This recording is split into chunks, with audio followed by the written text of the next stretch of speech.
So as you guys probably know by now, the Los Angeles Lakers absolutely destroyed the Golden State Warriors. And normally I would have the highlights of that game or a key moment from that game, maybe the final minutes. But the game was a little earlier and I had to work.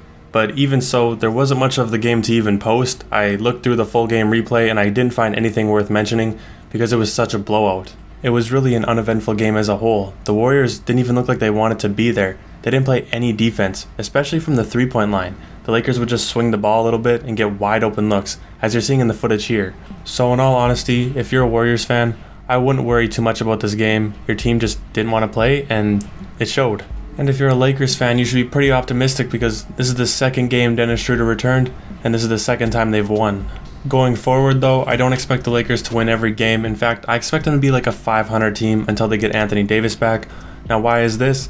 It's because even with LeBron and Dennis Schroder, if either of them have an off night, then you gotta start relying on guys like Alex Caruso and Kyle Kuzma, and those two aren't exactly the most consistent guys on the floor. Also, if you're a Lakers fan out there, can you please explain to me why Kyle Kuzma gets the most hate on the team and Alex Caruso gets the most love on the team?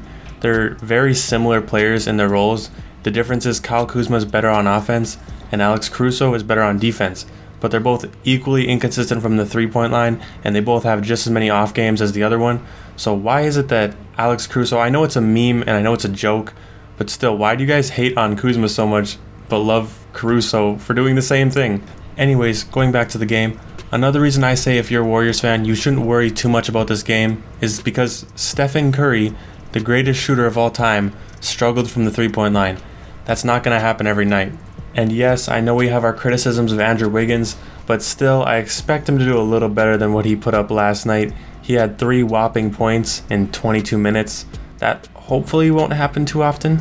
But to sum it all up, the better team won last night. The Lakers are just simply better than the Warriors. Even without Anthony Davis, they have more depth and more weapons, and they have LeBron James, who's better than Stephen Curry, even though Stephen Curry has been great this season. But still, if you're a Warriors fan, you shouldn't lose complete hope. I mean, your team's probably not making it too far this season. They don't have Klay Thompson, so really you're focused on next season.